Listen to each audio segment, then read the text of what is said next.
నమస్తే అండి. ఒక విచిత్రమైన విషయం చెప్పమంటారా? మనం మంచినీళ్ళు తాగడానికి కూడా టైం కేటాయించలేకపోతున్నాం. గ్లాస్ బాటిల్‌లో తాగాలా? ప్లాస్టిక్ బాటిల్‌లో తాగాలా? రాగి బాటిల్‌లో తాగాలా? అనే రీసెర్చ్ చేస్తాం కానీ, సోషల్ మీడియాలో ఎవరు ఏ బాటిల్ చెప్తే ఆ బాటిల్‌తో తాగుతాం కానీ, మనకంటూ ఒక పద్ధతి ఉండదు.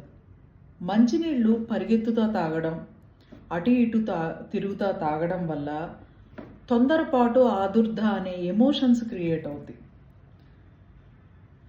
రాగి బాటిల్లో తాగడం మంచినీళ్ళు అనేది కేవలం శీతాకాలం, వర్షాకాలం వరకే ఎలిజిబుల్. అలాగే గోరువెచ్చని నీళ్లు కూడా మార్నింగ్ తాగడం వరకే కరెక్ట్. డే మొత్తం శీతాకాలం, వర్షాకాలంలో డే మొత్తం తాగడం కరెక్ట్ కాదు. తెలుగు రాష్ట్రాల్లో ఉన్న శరీర యొక్క స్థితులను బట్టి మనం అంతవరకే ఎలిజిబుల్.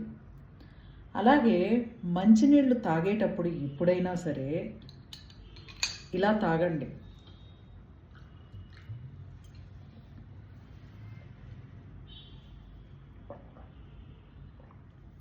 ఇలా ఆ నీటిలో ఉన్న ప్రతి బొట్టుని ఆస్వాదించుతా మింగండి.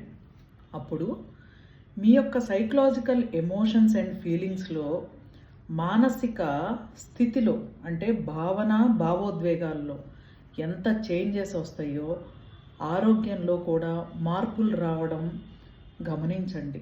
ఏదైనా చేస్తేనే కదా అర్థమవుతుంది. Universal life style drugless treatment centre any health ప్రాబ్లమ్కి, సైకలాజికల్ ప్రాబ్లమ్స్కి సొల్యూషన్ దొరికే ఏకైక చోటు. థ్యాంక్ యూ అండి.